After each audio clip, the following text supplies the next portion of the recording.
መጽሐፈ ዕዝራ ሱቱኤል ምዕራፍ 13 በሶስተኛው ቀን ከእንጨት ስር ተቀምጬ ሳለሁ ከዚያች እንጨት አፍዛዥ ቃል መጣ። ዕዝራ ዕዝራ ብሎ ጠራኝ። እነሆ እኔ አለሁ አልሁት። ተነስቼም ቆምሁ። ሙሴን ፈጽሜ ታየሁት። ወገኖቼ እስራኤል ለግብጽ ሰዎች በተገዙ ጊዜ ጳጦስ በሚባል እንጨት ስር ተናገርሁት። ወደ ግብጽ ላኩት።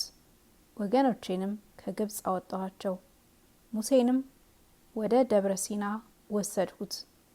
ብዙ ዘመንም በእኔ ዘንድ አኖርሁት።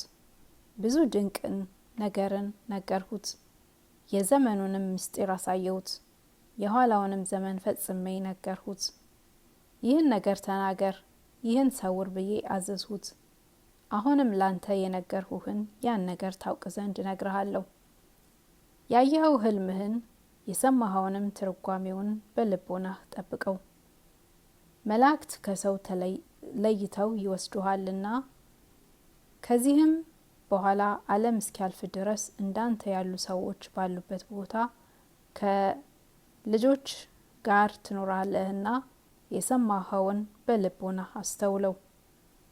ይህ ዓለም የሕፃንነቱ ወራት አልፏልና ዘመኑም አርጅቷልና ይህ ዓለም የሚያልፍበት ዘመኑ ከ10 ተከፍሏልና እስከ 10 ድረስ ደርሷልና የ10ኛው እኩሌታው ቀርቷልና አሁን ቤትህን አዘጋጅ፣ ያዘኑትንም ደስ አሰኛቸው፣ አዋቆቻቸውንም ልብ አስደስታቸው። የምታልፍ ይህችም ዓለም ተዋት። የሐዘንን ሐሳብ እንግዲህ ተው። የፈራሽ የበስባሽ ሰው ሐሳብን ተው። የሚሞት ሰው ሐሳብን ተው። አለመሞትክን ገንዘብ አድርግ። እንግዲህ ወዲህ ከዚህ ዓለም ፈጥነህ ትሄድ ዘንድ ምግባር ትሩፋት ስራ። ይህች ያየሃት መከራ ዛሬ ደርሳለችና እንግዲህ ወዲህም ዳግመኛ ከሷ የምትከፋ መከራ ትደረጋለች። ዓለም እያረጀች እየደከመ ይሄዳልና እንደዚህ ሁሉ በዓለም የሚኖሩ ሰዎችም ክፋታቸው ትበዛለች። ይህ ያየኸው ሐሳዊ መሲህ ይመጣ ዘንድ ስለ ቸኮለ እውነት ነገር ትጠፋለችና ሐሰትም ነገር ትጸናለች። መለሱለት እንዲህ አልሁት፣ እንግዲህስ ወዲህ በፊትህ እናገራለሁ። አቤቱ እኔ እንዳዘዝኸኝ እሄዳለሁና በዚህ ዓለም ያሉትን ሰዎች እኔ ዛሬ አስተምራቸዋለሁ። እንግዲህ ወዲህ ዳግመኛ የሚወለዱትን ሰዎች ማን ያስተምራቸዋል? ይህ ዓለም በድንቁርና አለና በዚህ ዓለም ለሚኖሩ ሰዎች እውቀት የላቸውም። ኦሪትህ ጠፍታለችና የሰራኸውን ስራ ትሰራው ዘንድ ያለህን የሚያውቀው የለም። በፊትህ ባለሟልነትን ካገኘው መንፈስ ቅዱስን ላከልኝና ከጥንቱ ጀምሮ በዚህ ዓለም የሚሆነውን ሁሉ ልጻፍ። ሊድኑ የወደዱ ሰዎች የደህንነት መንገድ ማግኘት ሰው ይችል ዘንድ በኦሪትህ እንዳለ አድርጌ እጽፍ ዘንድ መንፈስ ቅዱስን ላክልኝ። መለሰልኝ እንዲህ አለኝ፣ ሄደህ ወገኖችህን ሰብስባቸው፣ እስከ 40 ቀንም ድረስ እንዳይፈልጉህ አትፈልጉኝ በላቸው። አንተ ግን ብዙ ብራና ሰብስብ፣ እነሳቸው ለጽፈት ብልሆች ናቸውና ሶሪያ፣ ደርቢያን፣ ሰላሚያን፣ ኢቀናን፣ አሳኤል፣ እሊህ 5 ሰዎች ካንተ ጋር አምጣቸው። ወደዚህ ና፣ በልቦናህ የጥበብ እውቀትን አሳድርብሃለሁ። ትጽፍ ዘንድ ያለህን ሁሉ እስክትጨርስ ድረስ እንግዲህ ያቺ እውቀት አትለይህም።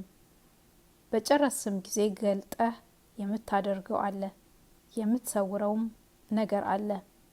ለአዋቂዎችም ታስተምራቸዋለህ። ነገ በዚህ ሰዓት ትጽፍ ዘንድ ትጀምራለህ አለኝ። እንዳዘዘኝ ሄጄ ሕዝቡን ሁሉ ሰበሰቡ። እስራኤል ይህን ነገር ሰሙ። አባቶቻችሁ ቀድሞ ግብጽ በሚባል አገር ኖሩ። ከግብጽም አወጣቸው። የደህንነት ሕግን ተቀብለው አልጠበቁም። ከእነሳቸውም በኋላ ያላችሁት እናንተም እግዚአብሔርን ከዳችሁት። ምድር ርስትን ሰጠ፣ ጽዮን የምትባል አገርንም አወረሰን። እንዳንተ አባቶቻችሁም ካዳችሁት፣ እናንተም አባቶቻችሁን ካዳችሁት። እርሱንም መበደል አልተዋችሁም፣ ያዘዛችሁንም የእግዚአብሔር ሕጉን አልጠበቃችሁም። እውነተኛ ዳኛ ነውና በጊዜው ጊዜ የሰጣችሁን ቀማችሁ። አሁንም እናንተ በዚህ በባቢሎን አላችሁ፣ ወንድሞቻችሁ ግን ከእናንተ ተለይተው በኢየሩሳሌም አሉ። ልቦናችሁን ለእግዚአብሔር ያስገዛችሁት እንደዚህ ልቦናችሁን የገሰጻችሁት እንደሆነ ሕጉንም የጠበቃችሁት እንደሆነ አትሞቱም። ከሞት በኋላ ቁርጥ ፍርድ ይመጣልና እኛንም በሕይወት አያኖርምና ያን ጊዜ የጻድቃን ስማቸው ይገለጣል፣ የኃጢአተኞችም ስራቸው ይገለጣል። እናንተ ወደ እኔ የመጣ አይኑር፣ እስከ 40 ቀንም ድረስ አትፈልጉኝ። እንዳዘዘኝ አሊህም 5 ሰዎች ይዤ ወደ ምድረ በዳው ሄደን በዚያ ተቀመጥን። በማግስቱ ቃል እዝራ ብሎ ጠርቶ አፍህን ክፈት፣ እኔም የማጠጣህን ጠጣ አለኝ። አፌንም በከፈትሁ ጊዜ ውሃ የተሞላ መልኩ እሳት የሚመስል መጠጥን አጠጣኝ። አንስቼ ጠጣሁት።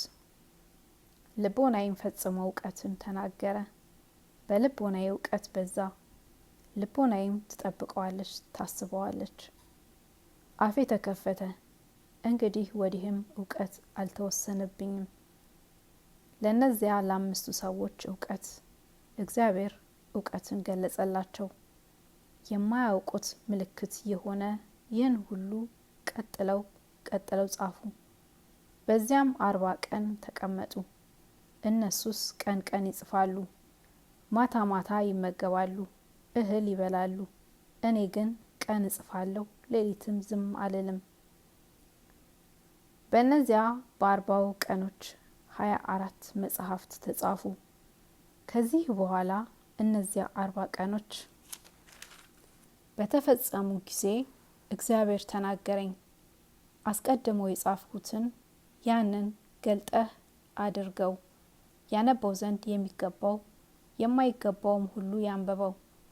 የእውቀት ምስጢር የጥበብም ምስጢር እንደ ፈሳሽ ውሃም ያለ እውቀት ላላቸው አለቆች ለሆኑ ሰዎች ታስተምራቸው ዘንድ ይህን ተመልከት። እንዳዘዘኝም አደረግኩ። በ4ኛውም ዘመን ከሚቆጠሩ ከብዙ ሱባኤ በ5ኛው ሱባኤ ይህ ዓለም በተፈጠረ ከ5000 ዘመን በኋላ ጨረቃ ሰርቅ ባደረገች ጨለማዋን በአጣች በ10ኛው ቀን በ3ኛው ወር በ91ኛው ይህን ሁሉ ጽፎ ያን ጊዜ መላእክት እዝራን ይዘው እንደሱ ያሉ ደጋግ ሰዎች ወዳሉበት ወደ ብሔረ ሕያዋን ወሰዱት። እርሱም እዝራ እስከ ዘላለም ድረስ የእግዚአብሔርን ጥበብ ጻፈ ተባለ። አነቃቅቶ ላስጀመረን አስጀምሮ ላስፈጸመን ለእግዚአብሔር በእውነት ለዘላለሙ ክብር ምስጋና ይገባዋልና እዝራ የተናገረው ነገር መላ ተፈጸመ። እውነት ነው፣ ይሁን ይደረግልን።